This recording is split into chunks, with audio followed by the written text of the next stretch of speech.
So this event is being hosted today by the Commons Lab of the Science and Technology Innovation Program and the Environmental Change and Security Program at the Woodrow Wilson Center for Scholars here in Washington, D.C. So I want to thank you all for coming today, and thank you all who are watching this event online.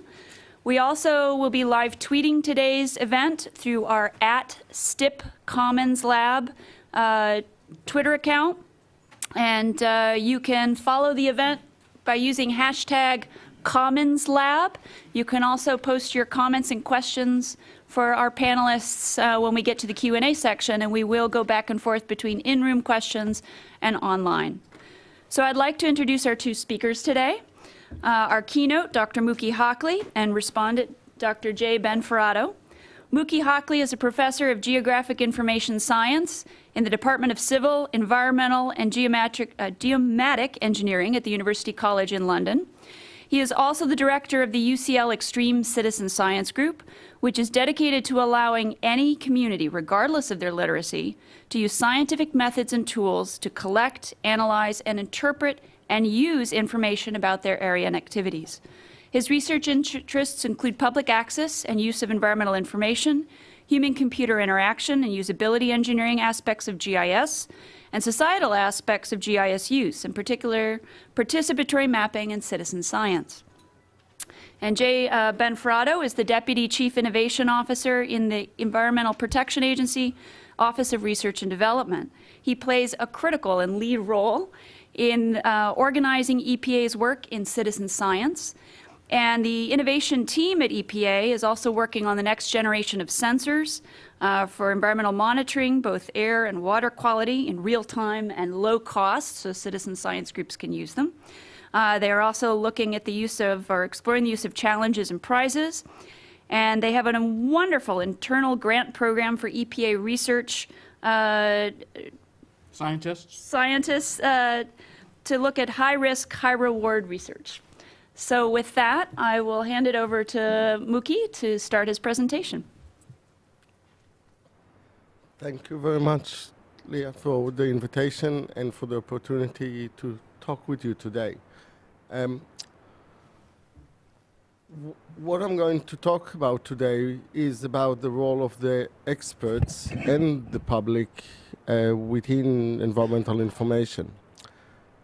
If we look at the common milestones that have been recognized in the area of the environmental movement or environmental policy in general, we can put in some markers throughout the period, like Silent Spring in 1962, or the Earth Day, or the Stockholm Conference when it was recognized at the international level, and so on and so forth.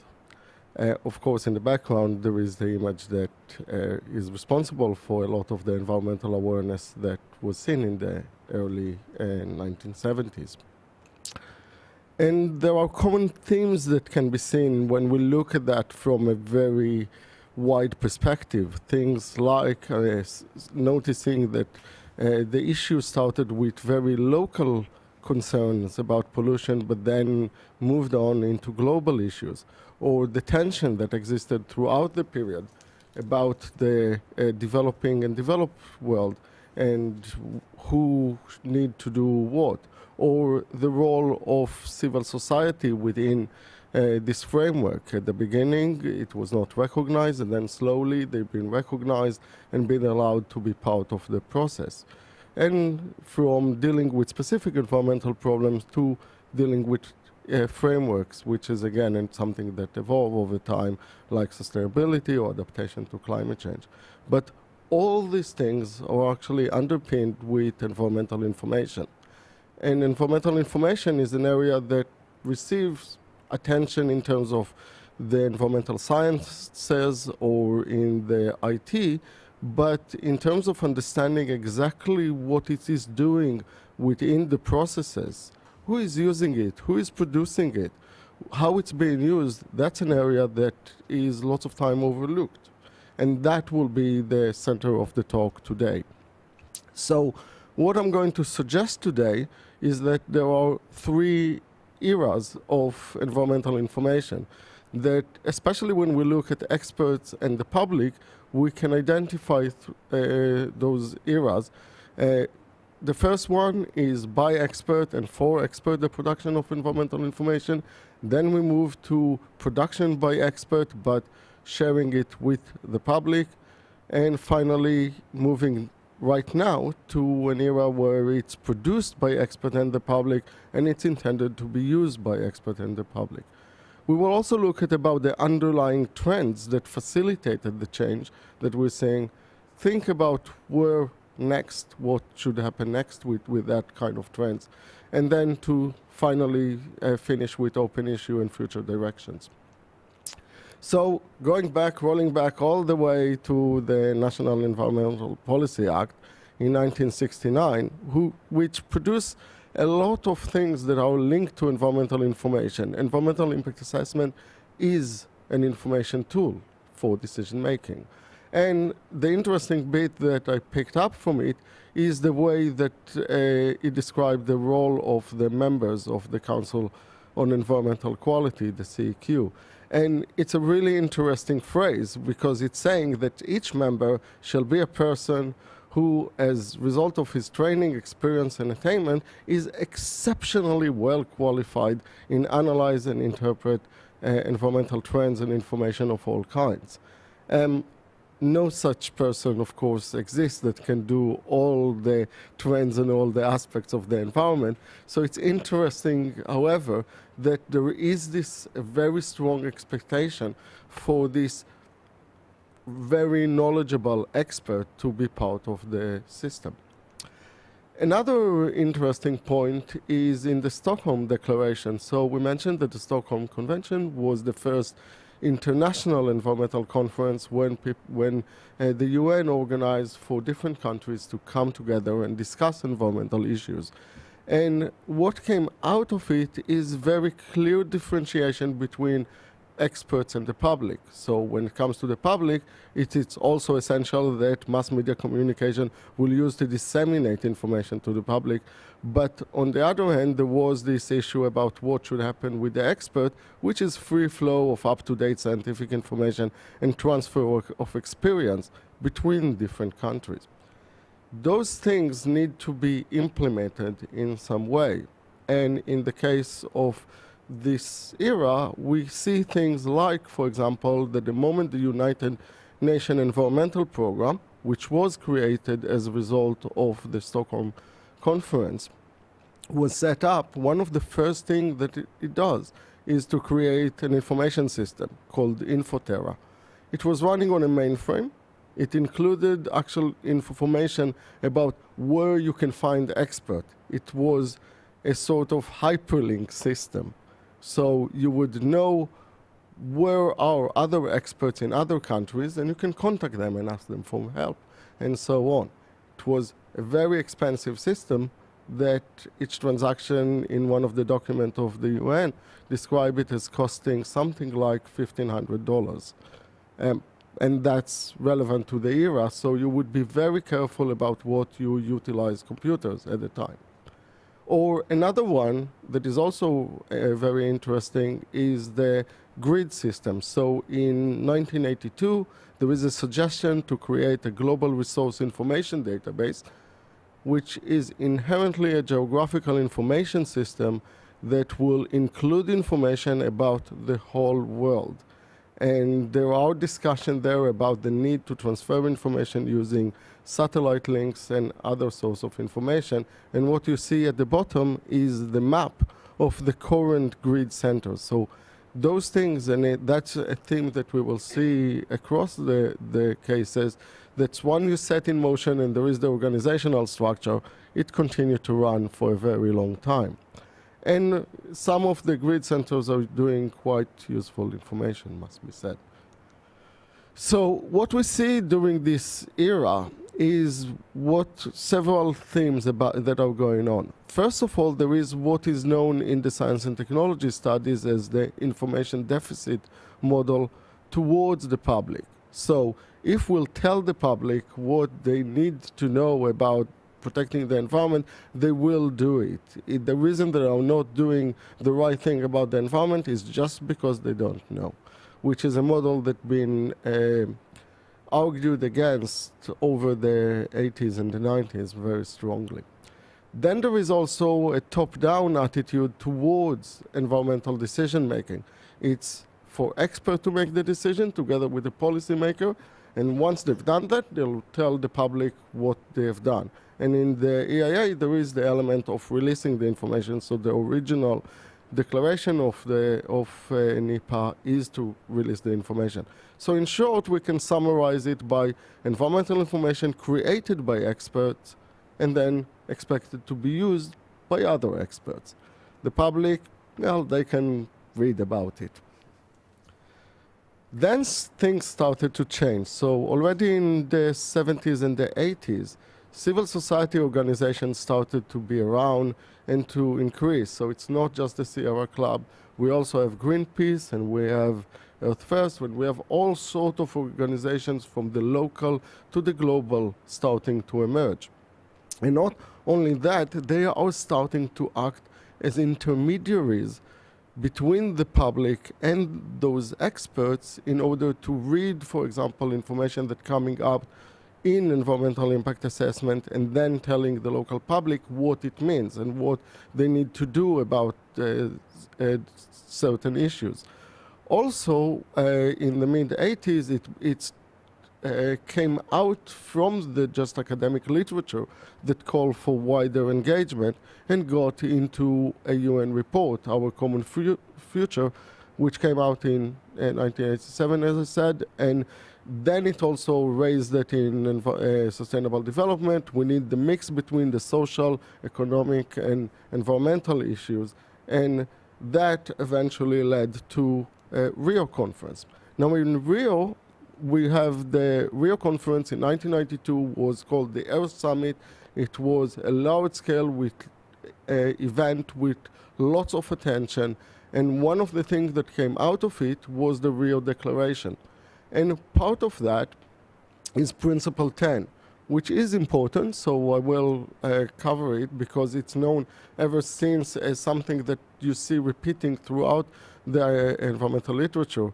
So I've highlighted some of the point of Principle 10, that it says that environmental issues are best handled with the participant of all concerned citizens. So increasing the participation and saying that it should be, of course, at the relevant level. Now, then it moves into access to environmental information, which is indicating that in order to participate in the decision-making processes, you need to have access to the information. You can't participate without it. And it talks about the opportunity to participate and also talk about encourage public awareness and participation by making information widely available. And finally, there is also the access to justice. The Rio Declaration eventually evolved into something called the Aarhus Convention, which is a convention that mostly influenced European countries and post-Soviet countries. And in Aarhus Convention, there is a better declaration of saying that improved access to information and public participation in decision-making enhance the quality and the implementation of decisions, and talks about contribute to public awareness to environmental issues and so on. Another point that is very interesting in the Aarhus Convention is the point that that the different countries need to be working on the issue that environmental information progressively become available in electronic databases which are easily accessible to the public through public telecommunication networks.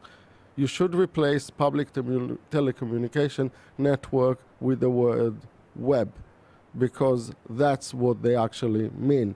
In 1998, it just wasn't clear yet if the internet is here to stay or will there be something else, so you use the more legal term of public telecommunication network. But that's what it means, and that's actually putting quite a task to the public authorities to start releasing information. So what happened with that? Again, we can switch from the legal to the actual systems. So here's an example from the UK, and in 1997, the body that's responsible for environmental protection leaked a database of the equivalent of the chemical release inventory to an organization called Friends of the Earth UK.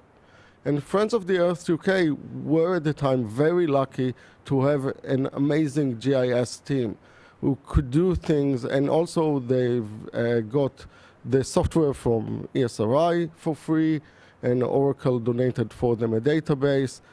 And what they have done with that, they took this information that they have received, and then they set up a website called Factory Watch, which was one of the first online interactive mapping website anywhere. So to do that at that time, when there was no off-the-shelf software to help you to create maps, there was no Google Maps, there was no APIs. You had to really write it from scratch with ArcInfo. It was an onerous task, and still it allowed people to look at the information, and the way they describe all the information is in such way that you can basically put your address and see the information. We also see here an example of collaboration between environmental organizations. Each of the links to the different pollutants would lead you to an American website called Scorecard, which used the CRI in the US in order to provide information to the public. But interestingly, and that's the interesting point about the way that information is flowing around, the leaking of information was more about encouraging the environmental organization that run by the government to do something about it, to show that there is a lot of interest in the issue. And indeed, a year later, in 1998, the Environment Agency, that body, set up a website. And they called their information system What's in Your Backyard, which will allow you to see the different things that happen there. And on the first day when they ran it, they had such an overwhelming request. And remember, we're out talking about 1998, far less people have internet access, and even fewer are on a rapid broadband access, which allow them to see maps in a convenient way. And once the server got a bit less busy, you could see the information. Now, I can start talking here about the interface, and if you'll think about you looking at the system and trying to make sense of how you find information, you will discover that it's quite tricky. But still, that was a release of information, and you could get quite a lot of information about pollutants and about flood risks and about many other issues. Well, can you define what you mean by information? I mean, there's information as in the raw data stream. There's information as the raw Okay. data stream. Yeah. The equipment that got it. Good. Can you repeat the question? Yes, I'll repeat the question. The question was what I define as information. So I'm not, in the area of environmental information, actually, there is huge problem of defining what is information, and it will be from the raw data that come from the sensor all the way to academic papers that made the information into easily accessible knowledge. And it's a common problem throughout all this era. So I'll have to leave it as a mixed thing, because the same thing happened even in documents like environmental impact assessment that we talked about earlier, that it's a mix between observation, tables, analysis to the executive summary. And all these things are falling under the category of environmental information. So the same thing, you have to notice that it didn't just happen in the UK with the Environment Agency, but it's also, of course, in the UK. We had in the US, sorry, we have the EnviroFact, which was also one of the first websites to allow access to information in different mapping forms and help people. And you can see actually the differentiation between the first-time user, understanding that some people are encountering this information for the first time, to things that are more suitable for technical users. And that kind of mode of doing things, of the government body creating the information and then putting it out to the public, continue all the way to even now. And another example, which you'll see that it's relevant later, is the case of noise mapping. So in the European Commission, in the European Union, sorry, there is a guidance called the Noise Directive that call for member countries to create strategic noise maps. And those noise maps can be seen by logging on websites, so we're getting now into a much more widespread use of the internet, and then it come out as something like this, which provide you information, and you need to look at the map. So the model is highly sophisticated and very complex. It's trying to take information from the road, take information about buildings, then calculate the noise over the day, and then produce information that is displayed out. But you can see that you need to understand what is LDN, you need to understand what the numbers mean, you need to even look at the map and realize that there are no street names or landmarks or other things that enable you to read it very easily. So the second era, which for convenience of putting some tags, I'm putting it between the Rio conference with Principle 10 all the way to 2012, with the second Rio conference with Rio Plus 20 and a bigger understanding of the importance of the public involvement in it. It's an era where you have public access to environmental information is accepted as prerequisite for participation. So if you don't have access to it, you can't participate. And that's why if we're accepting that is required, we need to release it to the public. And that's, we also see the civil society organizations as intermediaries, because not everyone can understand it. The web is very clearly becoming the dissemination medium of communication of it, but still it's information by expert and for the public a lot of time in expert form, like the one that I've just showed you. And the response, the line that I've written there, is from one of the community engagement projects that we carried out, that when we showed this information, they said, this is not community information in community language. So people that are actually from regular backgrounds cannot understand what's going on. Then things started to extend even further. And that is a line from a talk given by Jackie McGlade, who was the head of the European Environment Agency in 2008. And she said, that often the best information comes from those who are closest to it. And it's important to engage them and involve them. And to show that she's not just talking about it, she also released on the same day the Water Watch website, which allowed citizens from across Europe not just to rely on the information that is being released by experts, but actually to go on the website, click on it, and describe what they see as the quality of the water that they are experiencing in their area. And a lot of the reason that water was chosen is because it's visual. You can actually do that by looking at the water and understanding what can be done about it. Today, there is, within the European Environment Agency work program, this area of public participation in creating the knowledge, which we will see, we will use then the term citizen science to describe it, is embedded into their work program. And the work program deliberately mentioned that they are going to engage not just civic society and business and research, but they also have initiatives concerning lay, local, and traditional knowledge, and also citizen science. So let's do a short detour and look a little bit at citizen science as it corresponds to the whole area of environmental information.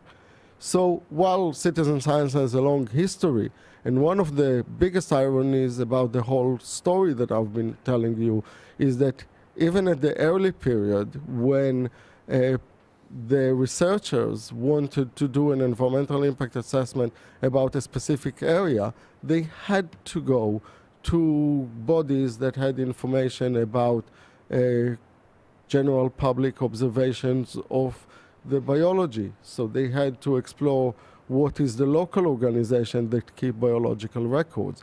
Where can we find observation about birds? Where can we find observation about flowers and so on? And it's actually happened throughout the period, but it was not until a very late stage, very close to now, when new forms of citizen science emerged, which is based on the web, and sometimes it's been called citizen cyber science by Francois Gray and others. And there are different types. We will cover just some of them that are most relevant to the discussion here. So there is the whole area of biodiversity and conservation observations and recording. There is also, I'll mention just now, there is volunteer computing, when you let your computer use the free cycles that it's not being used for specific processing to be used for science. There is volunteer thinking, which is crowdsourcing when people do things online. But there is also, very importantly, the DIY, the maker type science, and community or civic science, which is also quite important in this context. So the first one is to realize that what happened with this long tradition of data collection by a lot of community groups. From, in this case, I'm showing the Woodland Trust, which is doing the UK phenology network of observing the changes in the seasons, or the British Trust of Ornithology, which is the equivalent to Cornell Lab of Ornithology, or the Audubon Society, where a lot of people submitting records. But once you have the internet and you have forms, you are formalizing the data collection and you are streamlining the process of finding it and integrating it. And in 2012, there was a report that was carried out by the UK Environmental Observation Framework, which realized that there are over 230 citizen science projects that are relevant for biological observations in the UK. So you can find this report and download it. It's interesting because it's also doing analysis on the types of participation and other issues. So that area existed, continued to exist, but is being facilitated by the new technology that are available. Another area is this community-based monitoring. So Global Community Monitor was one of the first website that came up and suggested to community, here's a simple method that you can use to monitor air quality in your area using this method of bucket brigade, but it's a method that you collect the air sample in your area and then you send it to the lab to analyze it. And you can see on the map the number of communities that learn from them. This is part of the story of the internet, that once you put it online, other people with similar problems can find the information. Going over to works that we have done, we started in 2008 with people who've been concerned about London City Airport and the level of noise that it creates. And through work with the community, we developed a data collection protocol that they can be happy with. So we took noise meters. Then we also done a training session where we all discuss what makes sense for us to collect. So the number of times of day that you can be out. We know that we want to have coverage throughout the day, but you're working in a community where people have different demands on their time. Sometimes they have to hold 2 jobs and things like that. So you need to match it to what is going on. And then after carrying out the work in 2008, they came to us in 2010 and said, please just give us the noise meters. We will carry out the analysis all by ourselves.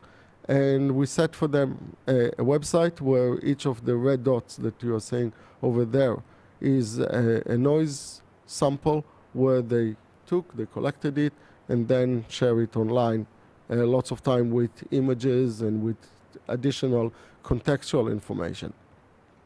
But then they were very lucky, because in April 2010 there was a volcanic eruption in Iceland that cut off all the flights across Europe. And what it allowed them to do is to have a natural experiment.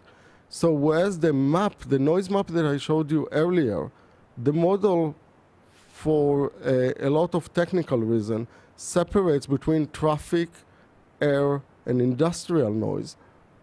The fact is that they are all connected. If the airport is not operating, the catering factory next to it doesn't work, and therefore the trucks that are going from the factory to the airport is not traveling, and so on and so forth. And those kind of things can be identified by the community on the ground collecting the data. And I usually notice that just look at the number of recording below 40, or look at the range of the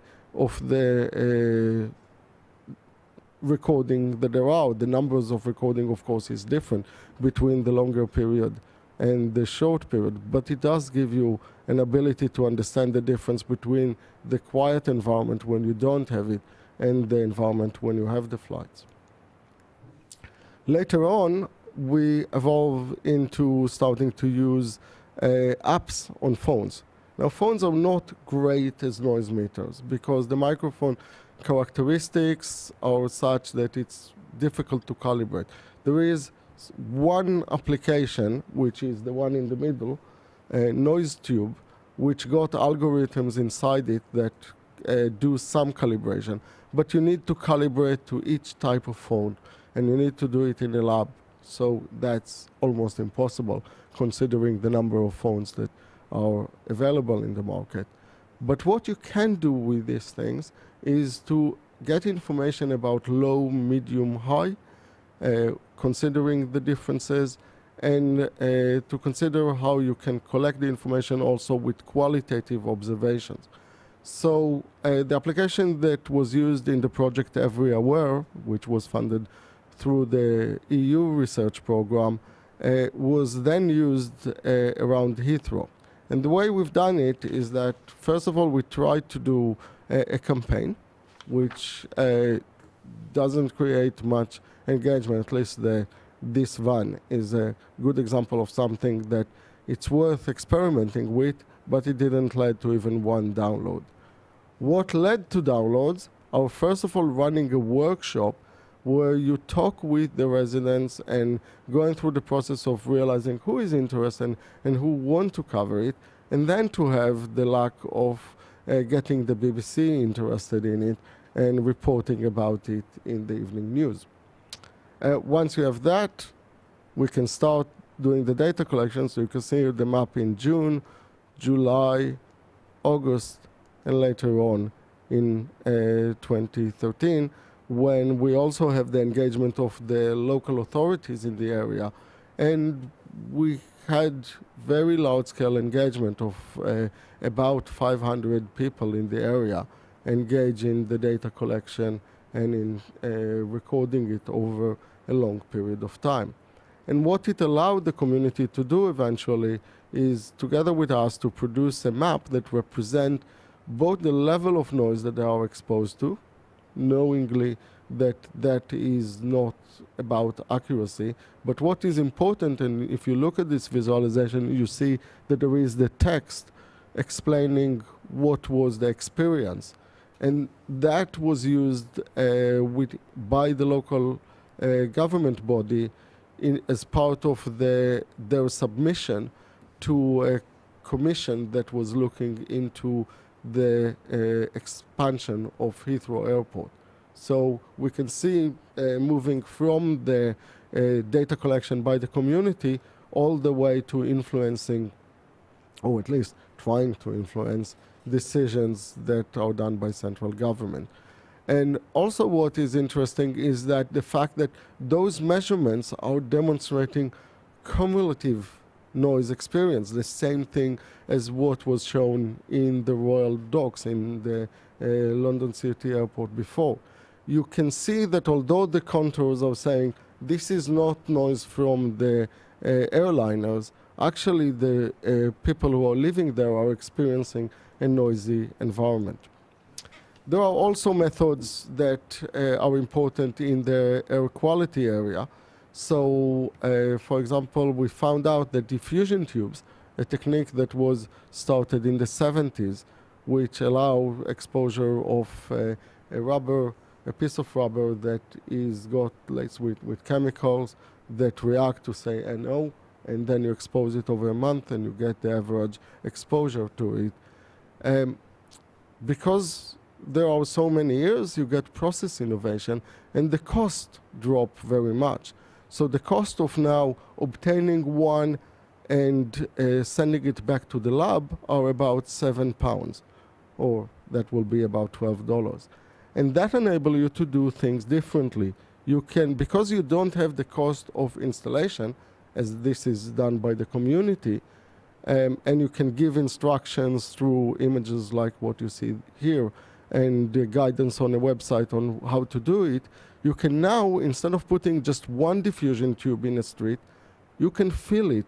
You can create a grid of every 50 meters, then put one diffusion tube in every cell, leave it for a month, pick it up, send it to the lab, do the same thing again, and you're starting to build up a picture of the air pollution through a method that is accepted, but at a high resolution. And that was used by one community to force the local transport body to change the buses, because they could demonstrate that the level of NO that they are exposed to is very high. Another method is wipe sampling, where, as you can see, you are wiping a bit of dust from a window, and you can have a simple protocol. Clean the window, leave it for 2 weeks, come back to it, let's pick up what is there. And that allows you to measure the heavy metals within that area. And you can get information about engine breakage, which if, for example, an area where there will be a lot of trucks, you can find it, or in other things. And that was also an effective method. So what I'm arguing is that since in the past 10 years, we have the increased proliferation of geographic technology, information sharing, ubiquitous computing, and the emergence of citizen science that change things.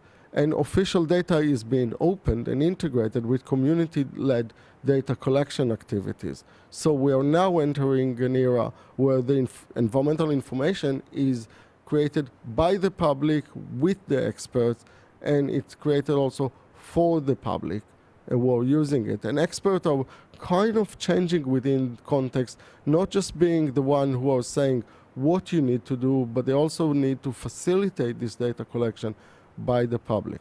So let's look for a minute about the trends, and I mentioned some of them, but I think that the societal trends or the societal transition that is underpinning this whole change is a lot of time overlooked. We tend to look too much at the technology and get excited about broadband and Web 2.0 and mobile phones, and forget that what is underlying it is a huge change in society. But let's start with technology, because that's the easy part. So the broadband access and internet access are very important. If the first map that I showed you in 1998, it was painful to use them with a dial-up modem. So when you are at home and trying to look at a map, you just don't want to do that.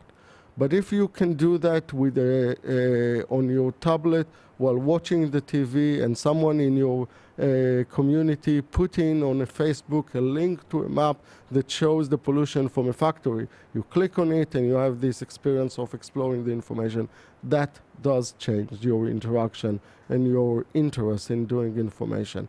And we have more and more access to information worldwide.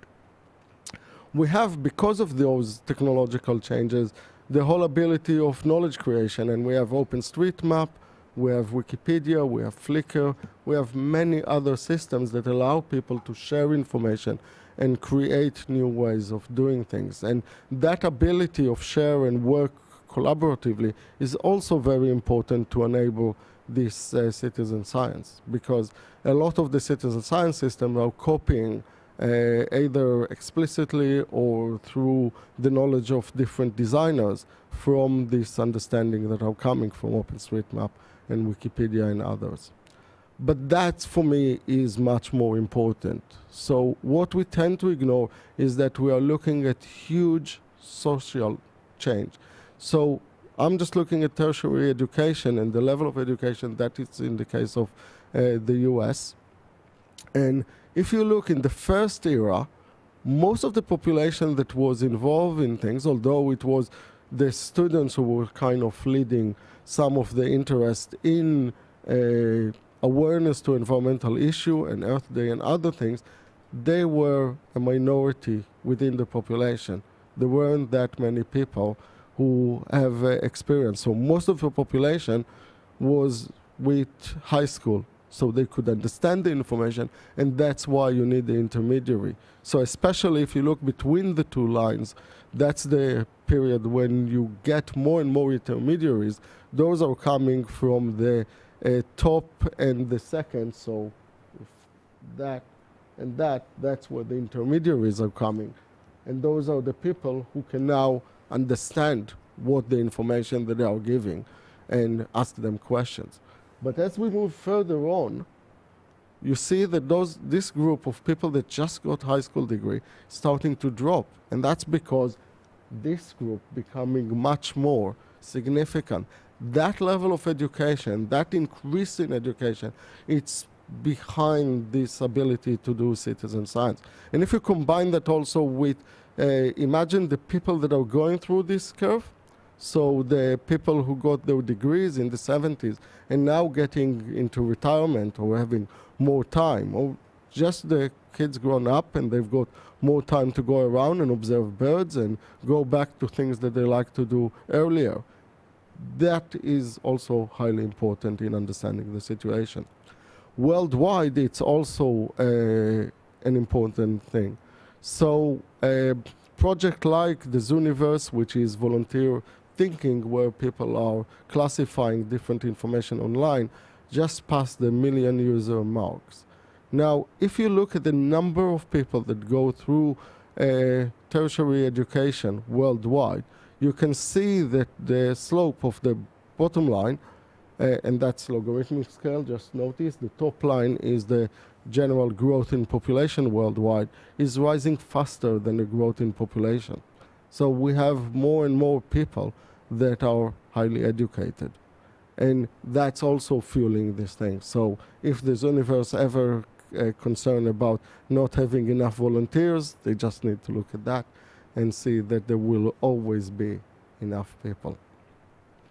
So, and because of that, we have phenomena like what's called the Flynn effect, this transition of every 10 years, there is a shift of 3 points in IQ testing. And that's because IQ testing is testing for scientific understanding. It's one of the cases where you look at what IQ testing itself, mostly.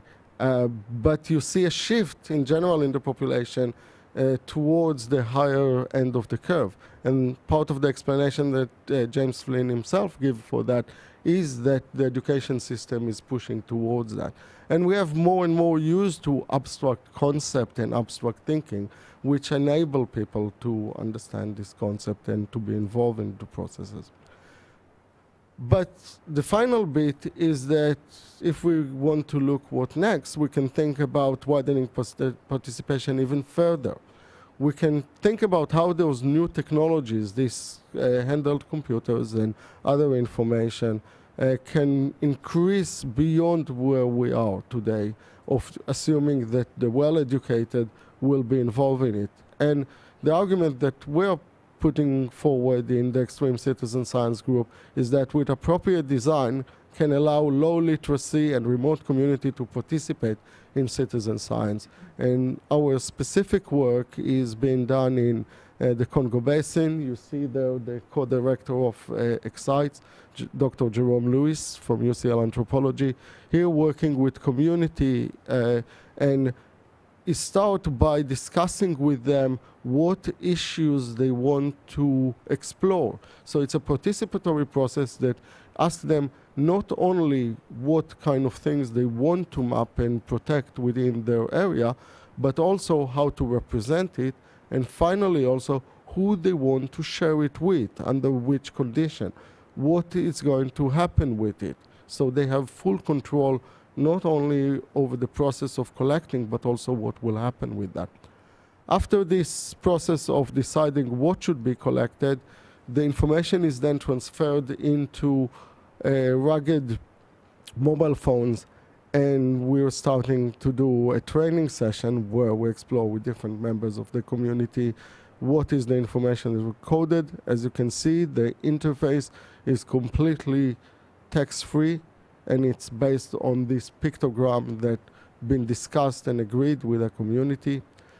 This can be quite sophisticated. So, for example, here you see one example of monitoring promises that were given by logging companies to the community, such as creating, say, a pharmacy or a medical facility.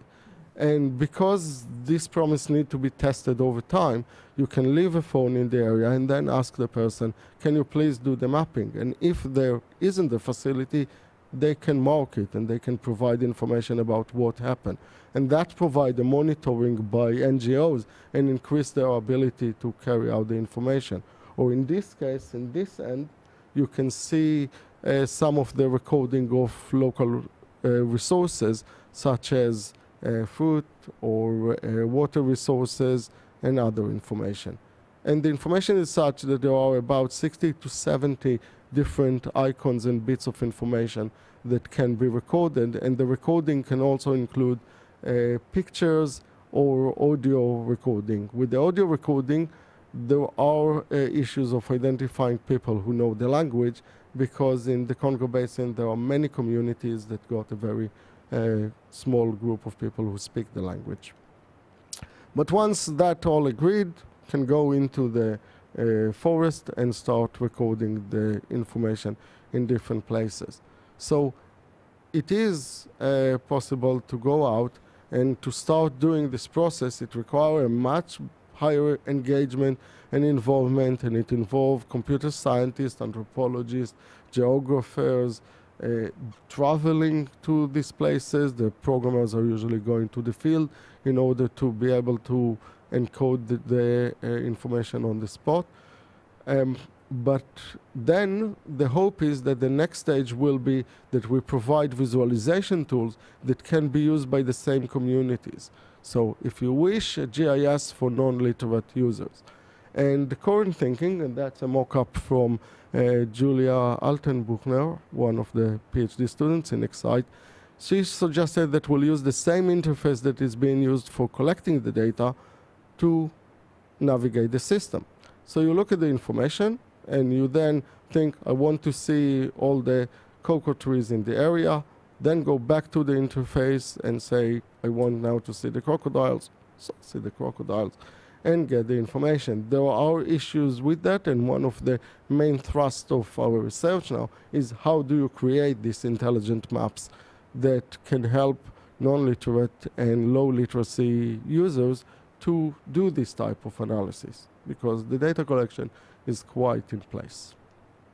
So to summarize, the public access to environmental information evolved from authoritative and top-down approach to a collaborative contribution and use, and this kind of balance between the expert and the public. And what I mentioned earlier is that it's all layered. We got still things in the system because of the inertia that are expert-based and top-down. We haven't change EIA regulations to include this citizen science approach, which can be extremely powerful. Maybe we need to think of those kind of things, but they are in the system. Same thing about air quality, same thing about water, and many other issues. So citizen science is providing communities with the ability to collect and interpret the data, but the need for expert, and that will be a mistake to think that communities can do it by themselves. They need the expert, but the expert need to act differently. They need to be facilitators, they need to be working together with the community. And there are further ways to increase engagement and include more people in the process, both in data collection and interpretation, so not to give up on anyone. If we can work with pygmy hunter-gatherers, then it's possible to work with poor communities in Baltimore or wherever it is. The question then, open issues, and a lot of that, some of them, is the characteristic of citizens-produced environmental information. It will be heterogeneous, it will be temporal and spatial variability. We know of weekend bias and other things that are happening. What sources of information, how they work together with authoritative information. How do we balance this whole issue of, if we now have communities going out and putting their diffusion tubes and doing that, maybe a better approach will be to start sending packages to communities of diffusion tubes and ask them to monitor areas that is concern of them. But how do we create a consistent picture out of that? And addressing digital, social, and educational inequalities is part of this issue, because otherwise we will miss the places where the information is needed. So just to thank, there was fantastic support to the Excite work from many, many bodies, and that just some of them were working with the Royal Geographical Society, ESRI, and others that support us. And of course the participants, the people that work with us. And you can find much more information about all this work on our website. So thank you very much.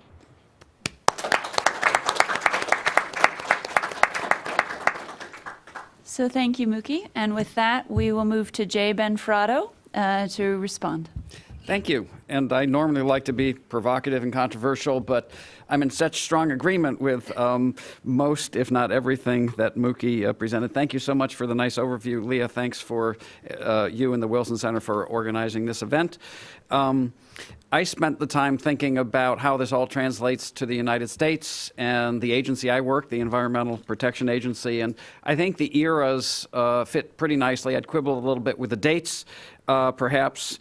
EPA was created in 1970, NEPA 1969, my favorite statute. But I was thinking about Superfund and brownfields and interaction of the public with information and the toxic release inventory in 1986. And sort of the shift in the 90s to community orientation, away from sort of national solutions to more local solutions, et cetera. I think the eras worked pretty well as a way of thinking about the trends and changes. Citizen science, I believe, is blossoming in the United States. It's early spring. It's not sort of late spring yet. A lot of sort of small undertakings. Leah and I have the challenge of chairing an interagency group to try to think about citizen science across the federal government. If you haven't seen it, there's a nice Science Magazine article from March, from last month, on next steps for citizen science that provides a helpful overview. But just what I'm struck with is the diversity of kinds of citizen science.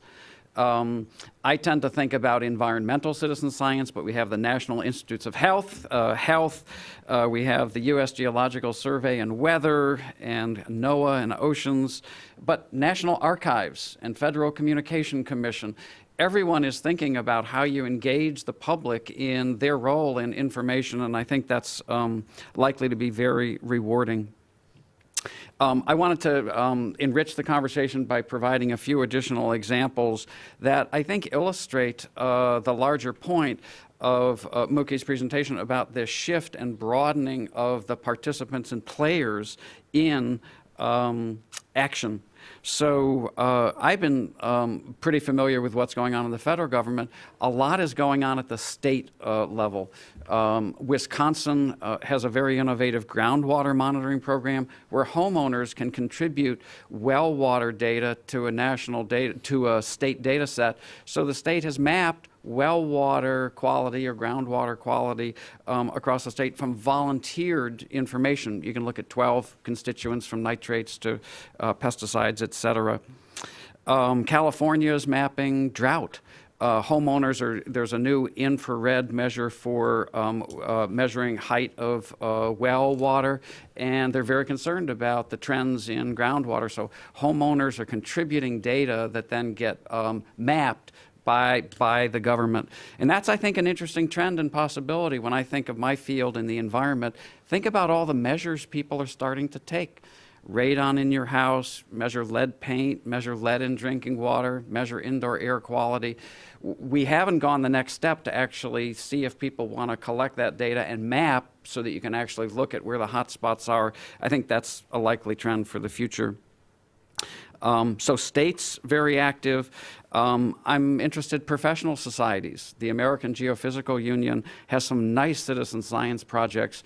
One that I'm particularly enamored with is with the White Earth Tribe in Minnesota, where they've linked the community college and the tribe to understand water quality that's important to their livelihood, the raising of wild rice. They've involved youth. They're working on a data screen to allow the community to understand water quality much better. So we have a professional society working at the local level. A lot of, as Mookie pointed out, a lot of NGOs, National Geographic with BioBlitz in the national park, Trout Unlimited has a number of water quality programs. So I think we're seeing this trend of many organizations working together. And we at EPA are quite interested for a number of reasons. Mookie's presentation was on really the community level citizen science, which I think is incredibly important. And Judith Enck, our regional administrator in New York, New Jersey, has been very active in providing training, providing tools, providing small grants to local organizations so that they can begin to play a larger role in collecting information and understanding their environment. So wide range from individuals, scientific organizations, NGOs, states, as well as the federal government. But we at EPA see a little bit more that actually this trend, the technology trend, the social trend, and the political trend that Mookie talked about can be used to set national monitoring data sets together so we can better understand sort of the larger status and trends. It can be used as a research tool where researchers can design projects that citizens can participate in. And it's a very strong environmental education tool where people begin to understand environmental issues as they participate. So let me conclude with a couple of thoughts that are slightly provocative, not as provocative as I'd hoped. One is, I think in the third era, or it may be a fourth era on your chronology there, I think there's a couple of potential futures. One is utopian. Everyone's wearing Google glasses, and basically this is going to become like breathing to us. And there are sensors everywhere, and everything's automated, and the information provides feedback loops, and it's all perfect. And then there's a dystopian view, and there's a lot in between where it's going to create a lot of conflict. People are going to take measures. They're going to be afraid. There's going to be bad data out there. There's going to be conflict. There's going to be call for actions that are premature. There are going to be a lot of fights. And the truth, I think, is somewhere in between that. But that leads me to my last role. I liked what you said on the last slide, which is the role for experts is not diminished. In fact, it's almost increased, where it's very important for the role of government agencies like mine, for academia, for NGOs, to work hard to create tools, to provide training and capacity building, to really provide the support role on design of studies, how you design data collection, how you manage the data, how you analyze, and how you create visualization kinds of data. So I'm wildly optimistic and look forward to hearing more. Thank you. Wonderful. All right, thank you very much. That's fantastic. So with that, we will open it up to questions. So I'm going to grab a mic. If you could wait for me to hand you the mic, because we do have an online audience who they won't be able to hear you unless you're using the mic. And I'll be bouncing back and forth between the in-room and were there any questions perhaps emerging online? Elizabeth will signal us when that happens. First question?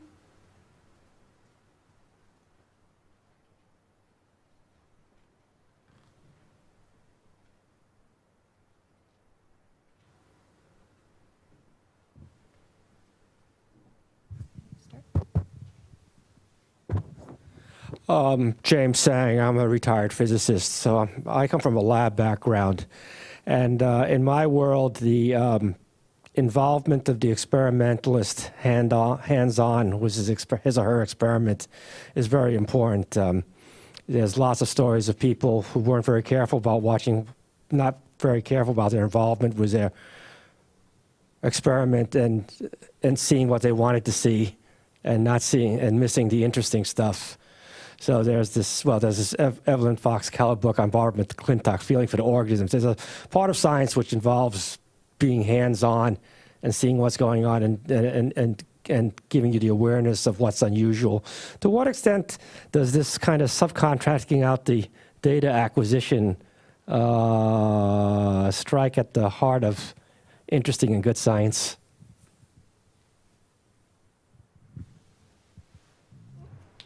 It doesn't.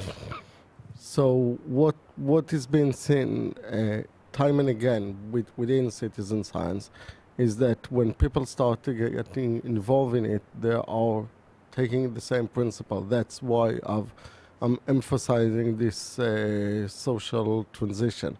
So as a point of joke, but one that does make you to sit and think back, is to realize that every high schooler that finish high-level math today knows more math than Newton knew when he died.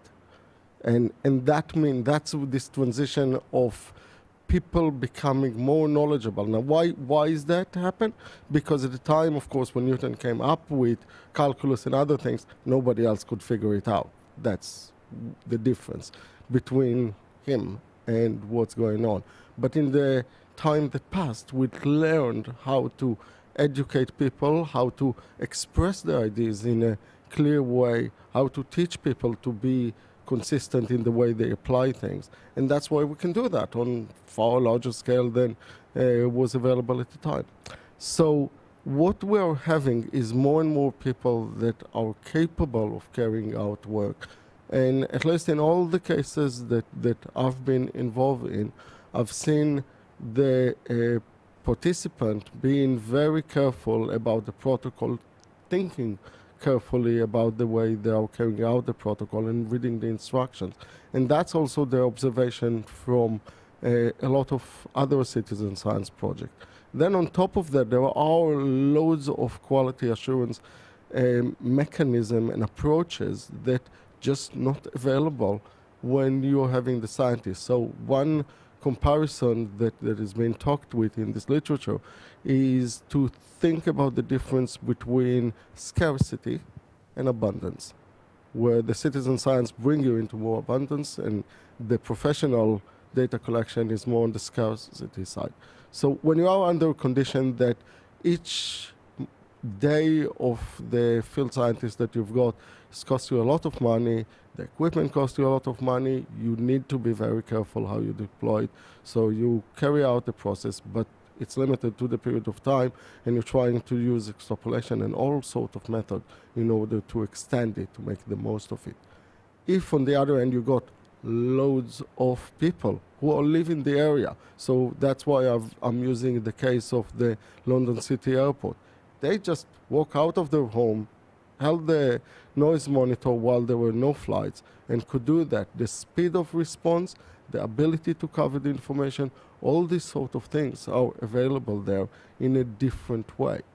Now, it's not to say that everyone can do it without training and that it will be as good.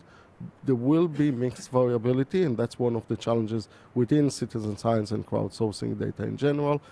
But what is coming out of that is that the quality is good. Does that answer the question? I'm comfortable with the quality of. I'm comfortable with the idea that the quality will be good. I'm less comfortable with the increasing distance between the PI or the person who thought of the experiment decides that this is worth doing and the data he or she is getting. And I agree with that, but again, I would say that that's one of the strengths of the citizen science. So I'm absolutely with you. So one of the things that I see, absolutely, and one of the things that you do see is people say in scientific paper, they do the statistical analysis, and then suddenly in the discussion bit, they jumped into the realm of storytelling about explaining why they've seen the pattern that they have seen. A lot of time, it was the people who collected the data who actually experienced the situation. And this facilitation that I mentioned is for the scientist or the person that involved in it, who work together with the citizen scientists on the process so they get a richer understanding. And then, for example, they can say, okay, I think I see here a pattern. Pass it back to the citizen scientists, not just use them for data collection, but ask them, what will be your interpretation of that? I think that that's what's going on. But they can have a discussion about that. And that sort of understanding of what's going on can be beneficial to all sides. And if I could just add one quick note, I think there's a range of types of citizen science projects. And Jennifer Shirk at the Cornell Lab has a nice paper on different types. And at one extreme, it's science organized and driven by researchers, and at the other end, it's organized and driven by communities, and they're different, but the two parties play different roles in different kinds of projects. I'm going to mention that Mookie Hockley also has a typology of citizen science projects on his. That's for the participation. So the difference is I also like the Cornell one. I'm using it. It's contributory, collaborative, and co-created, if you want the short end of that. Hello, I'm Bill Sontag with EPA's Office of International and Tribal Affairs, and my association with Professor McGlade goes back to the early part of the century, so bona fides as far as citizen science interest and advocacy are there. But I want to raise a couple of points that I see in the global context that come up more and more frequently. When we start talking about assessment processes at the United Nations level, when we start talking about statistical processes that are very important, in particular as we put together data for sustainability, seeing a very strong reaction to citizen science, non-peer-reviewed science injected into that context. In particular, I've been a bit surprised to see the statistical community as conservative as I have seen any set of practitioners at this point, with very real concerns about repurposing of data and the question of the statistical methods being followed for collection and trend analysis and so forth. So I'd like to ask both of you to comment on the question of citizen science and its interaction with some of the institutions and processes that rely on peer review and, again, in the statistical context, code of practice. Thank you. I don't think I have much to say about that other than this data quality issue and peer review issue is often the first issue that people raise when they learn about citizen science activities. And in my experience, what I found is it often can be designed into projects on the front end in a variety of different ways. I read an article recently. There are over 100 peer-reviewed journal articles that rely on citizen science. And so sort of the first take-home is it can be done. I think you could also find where there are some science activities that are done that are probably not of high quality, and those should not become the poster children for this effort. So, Bill, I think you raise an important point on both the sort of assessment and statistics side, and I think that sort of goes back to, I think, the second to the last slide that Mookie had, the role of experts. To me, the solution is designing those into the front end of these kinds of projects. So, and I would split it into those kind of things into two parts. There is the genuine concern and there is the gut feeling. And part of the gut feeling, which we need to accept, anyone who works in the area need to accept that there is a gut feeling that, oh my God, the barbarians are at the gate, and not just that, they are in. And what what is going to happen? It will be this sort of cult of the amateur. We're going to lose jobs and other things. So that's why it's really important to highlight again and again, the experts are needed. Actually, the public, when you do these kind of things, is craving to talk with experts. The experts need to work differently, and I'm not saying that it will be all experts. So, for example, with bodies like the Citizen Science Association that is now being created and other bodies, there are talks about having citizen science intermediaries, people who understand how to engage other people and how to communicate things properly. That's really significant aspect of it. But going to the serious concern, which should be there, and it's important when you are making decisions on the data to understand both the biases that exist in the data, and there is more and more research that helps you to know what you're looking for, where things will be missing.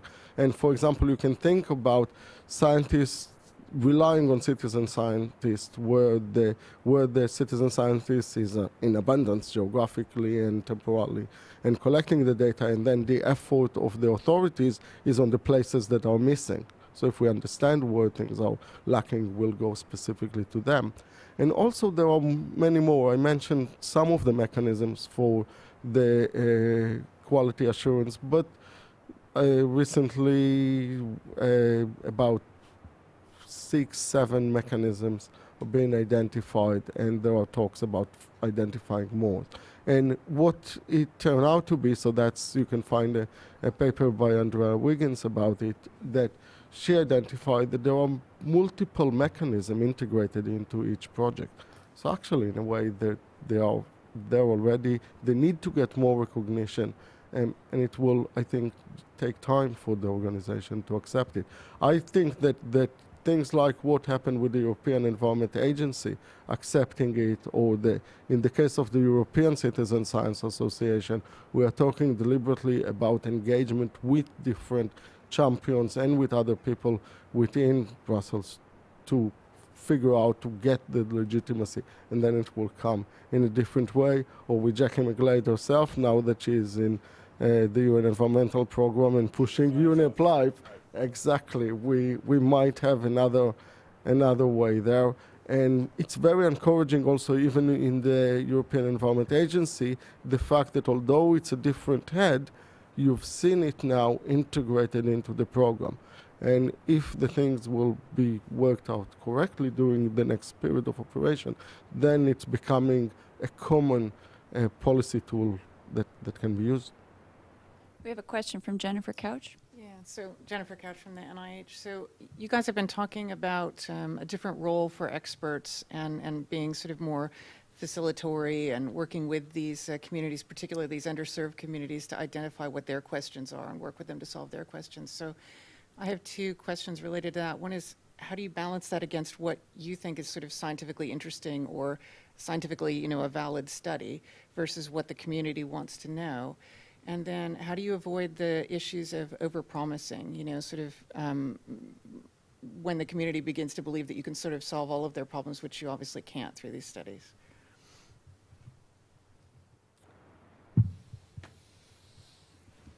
So for the first question, those are the different models. That's why the model from Cornell is so important. For different types of questions, different mechanism will work. So the contributing model of Cornell is a model where you basically ask people to help you in a specific task and monitoring, something that what they are doing is contributing to science.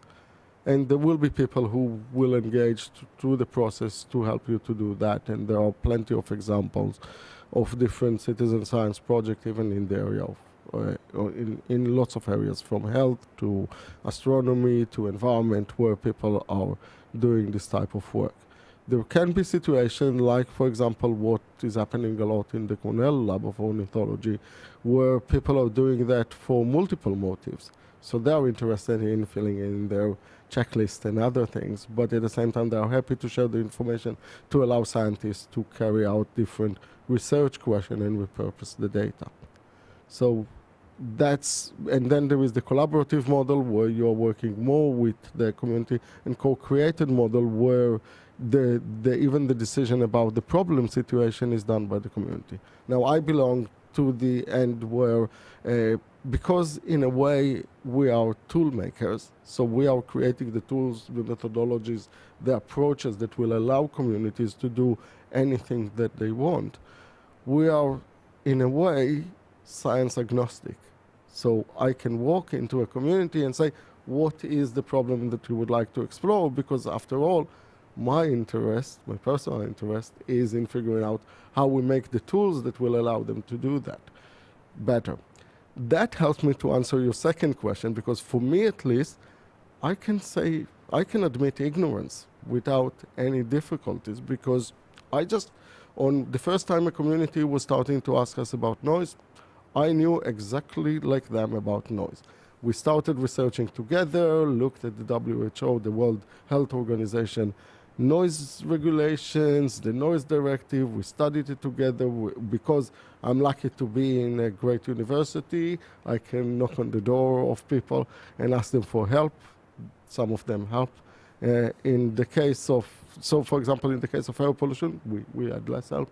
But that allow one solution. But in other cases, it's terribly important not to overpromise. So even with the data collection, you don't say that it would lead to a change immediately or that it will improve the water. And the community is what we have found out over the past 15 years that we worked with a lot of communities in London, is that they're very aware that it's not a magic bullet, but they see the combination of the ability to bring in evidence that it's not anymore, I'm saying that my area is noisy, but here it is. That's the level of noise. If it was according, so I'm using a workplace type monitor, the monitor gives me noise level that according to the directives, I should have go around with ear protection all the time, but that's at home or that's the kid running school. And here's also the paper that shows that when kids are exposed to that level of noise, their performance at school drop by X. You know, that combination is very helpful, and what will happen with that, all sides know that it won't change immediately. Are you going to respond? I would just make a couple of quick comments. I think it's both. I don't think it's just answering the right science questions or answering the questions of interest to the community and sort of finding some of both. But I'm particularly interested from the science community perspective and from the research community perspective how they can use this on issues that are also important to communities and individuals. So invasive species and plant diseases, climate impacts, groundwater contamination. These are both of scientific interest, but they're also of interest to people where they live. So I think that's a promising area. And then two, I'm constantly looking for examples of citizen science that matters. And after the Japan nuclear accident, people didn't trust the government. And they didn't want to know averages of radiation in food. They wanted to know about their food. And so in just a couple of years, there was a cell phone sort of snap-on kind of, I guess it was a Geiger counter, that you could measure radiation in your own food. So I think it is driven, it's very problem-driven and very driven by what individuals need. So we have two questions online, and then there are two gentlemen in the back here who've been waiting patiently. So Rob Baker, who was a Presidential Innovation Fellow in the last year, writes, what is the role of experts as facilitators? Does it extend to dissemination of information or just collection? Who closes the loop? And Nathan Wilson asks, what is happening to bring the data together between projects? Citizen science data still seems to be very siloed. Yeah. I'm going to defer to my colleague. Those are great questions. Brilliant. Yes. Absolutely brilliant question, I must say. They're spot on. So the role of dissemination is to understand there will be different routes for dissemination. So in some community, when it was with the example that I gave with the air pollution and the buses, well, the buses in the street is the dissemination. There is no need to do anything beyond that. And it's also applied science. So that's the point about the previous question, that there will be different problems with different answers. It's not being done in order to find, well, it is science because we're using the scientific method and we are finding the data and we are acting on it, but the action on it is very direct. And and seen in the field. For other types of science, there will be bigger questions and much more important answers. And then you will need to have different dissemination. Now, that can be really important. That I think that the scientists are the one who have more time to do the dissemination, but not to forget that even within the communities that are being involved in it, or the wider range of things, of people that are engaged in citizen science projects, there is massive amount of expertise. And the same way that when I was looking at ladybugs, what we call ladybug, in the afternoon last about 2 weeks ago, online, in my garden, and then submitting a request. I was citizen scientist. I'm not an expert in ecology or in that sort of things, but I do have other expertise that if someone involved in the project will ask me, I would then reveal. And in other projects, it was found that sometimes up to 25% of the people who are engaged in the project got PhD. So if you have such a resource in your project, it's a shame not to use it, and it can be used for dissemination. So forgetting about stereotypes about who is involved and what role it is can be very powerful within this situation. So that's the point about the dissemination. The second point? Siloed data sets. Siloed. Who's bringing it all together? Absolutely brilliant, and it is a problem, but it's a problem with environmental data also. It exists within the scientific community of researchers that are accumulating data. It exists the same thing with citizen science project. One of the biggest problems is indeed that some of the problem-based projects, like the ones that I mentioned, are in a short temporal scale. So it will be different communities who engage for a specific purpose and recording the data. And how can we facilitate storing all this patchwork of data and then to be able to do things with it is really important. And that can be another role for governmental organizations or research organizations where they can collect this data and curate it and do things with it. I would just add a couple of points, probably more on the first question. I think reflecting back on the different eras, we're still working on sort of era one data management and government. Don't quote me on that. But when I think about this new era, it's all about being quick and adaptive and changeable, where you sort of try it, you design it, it didn't work, you try something else, you're constantly adapting it. In the federal government, we can't do that. We have laws when we go out to collect data. We need OMB approval. There are Privacy Act issues, Paperwork Reduction Act issues, a set of things. So I'm seeing a trend where partnerships with third parties are the key to being able to do this well, where data is probably not going to be managed in government. It's probably going to be managed elsewhere, and the role of government is in helping design, set up, et cetera.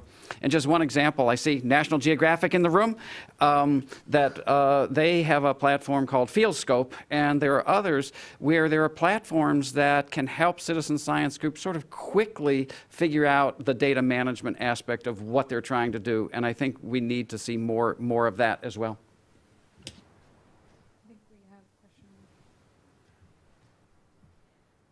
Thank you both for your great presentation. Jacques Kapuscinski, I'm at ORD's Science Information Office. I'm wondering, with the advent of big data and the increased popularity of social media tools and just how fast information moves, what's going to happen with peer review in terms of it may be something that will almost have to happen after the fact because things are going to move so fast where traditionally things get reviewed in journals. So, and I'm wondering if the role of peer reviewers are going to change where it's going to be more online and have to respond quickly because people will be looking at one piece of data maybe as opposed to the whole of the data to kind of make this, conclusions about certain things. And it sort of goes on the themes that people have been asking, but I would curious about your thoughts about that and what's going to happen with peer review.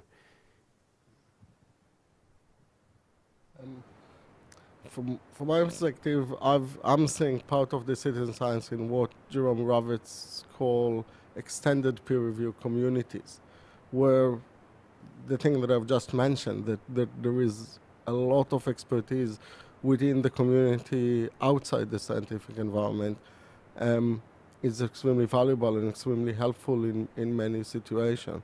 So, for example, even for me, in a paper that I've written about OpenStreetMap, I got a permission from the editor that while it was at peer review, of going to put it on my blog. And I got better comments on my blog about it than from the peer reviewers, because the reader on the blogs were people who are engaged in OpenStreetMap and interested in that, and that's probably they read the paper and noticed about certain points. And the reviewers were to some extent disinterested or whatever it was. And I think that we'll need to have a double model, because there are things that are extremely useful in the peer review. A lot of questions are questions that you have a small group of experts, and the nature of science is that it will continue to be specialized in different areas.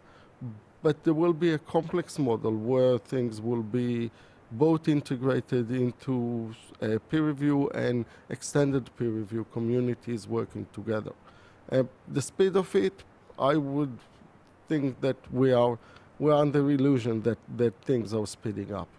So anyone who live in any era was seeing speeding up around them since the 19th century. I'm especially thinking about, say, my parents who experienced the 50s and the 60s. That was a hell of a period to see changes happening around you. Things were really changing in terms of the social norms, the information that become available, the media, all the other things. We're inundated with information, but that was true already 20 years ago, things like that. So the ability of a human to absorb information and use it it's about the same. Computers don't think, they churn information. I would just add a couple of grace notes to that. I think peer review is maybe not the right words. I think science quality and ensuring science quality is the right concept. And it is citizen science, and it is imperative that scientists participate in this. I think we need some new models where peer review I think of as sort of after the fact. You know, I've designed it, review it, or I've produced some data, review it. I think what will work here is a more iterative process that's not as expensive and time-consuming as peer review can be, where scientists are involved throughout the process of identifying problems where this approach might work, designing studies, collecting the data, analyzing the data, and then improving the next time you do it. And I think we need a more iterative process rather than a fixed point in time. And I think some community groups and scientists are figuring out ways to make that work. I think we have time for one more question. Yeah, we had another fellow who's been waiting for a long time, and then we have someone online who's also asked. Okay, so the online question is David Meller asks, in my experience, most experts and regulators are still in the first era. Any tips for engaging this community? For you. Yes, I am one. I work in a federal agency, EPA, and we're doing extensive outreach. A lot of this is about education and capacity building, and I find it usually works best by starting with examples. Did you know about this activity? Did you know about that activity? Because initially people are sort of skeptical and somewhat hesitant about the value of participating in citizen science. So leading with examples.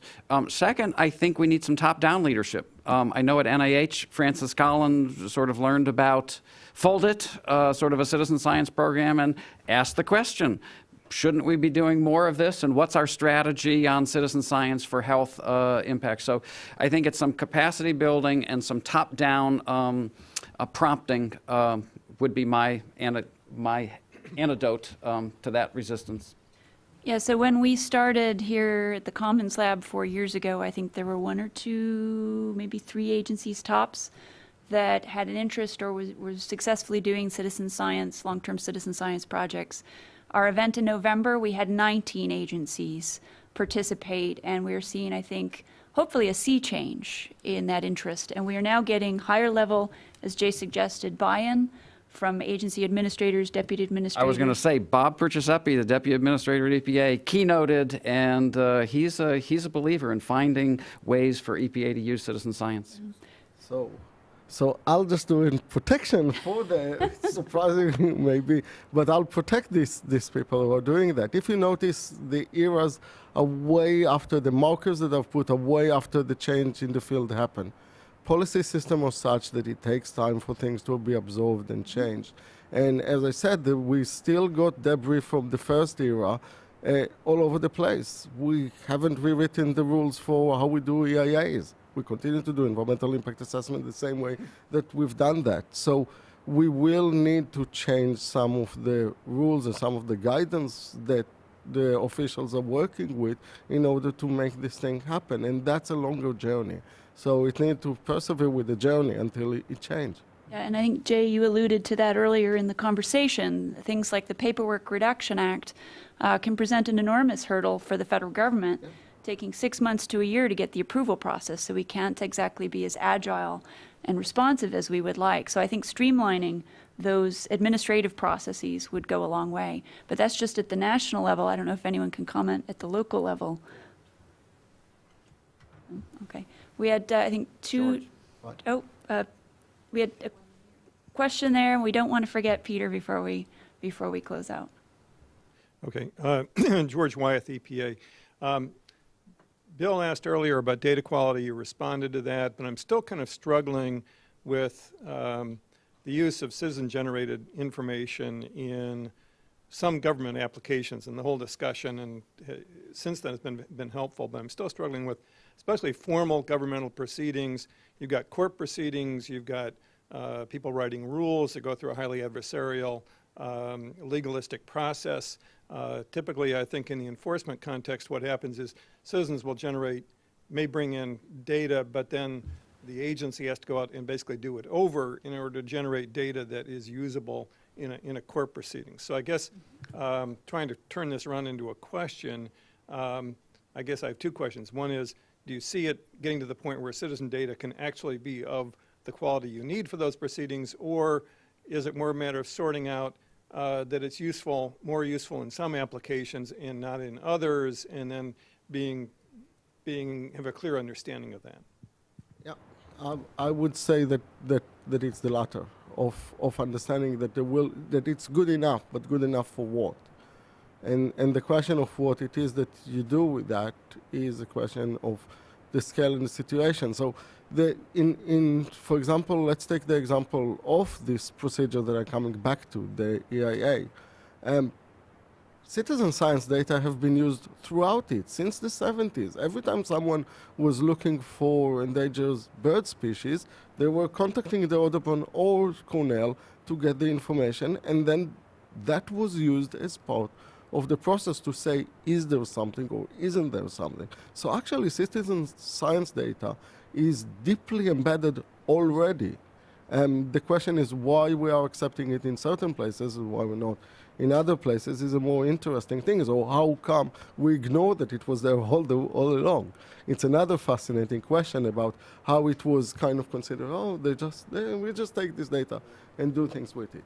But absolutely, it is the case of understanding the context, the purpose, and other things. So in our cases, we don't say the noise monitoring, that the community noise monitoring is equivalent to the authorities. They should go out and do their work too.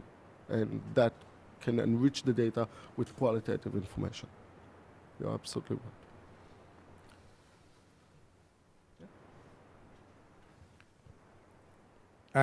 My name is Peter Pruss. I'm with the Environmental Protection Agency also. Seems to be much of the audience.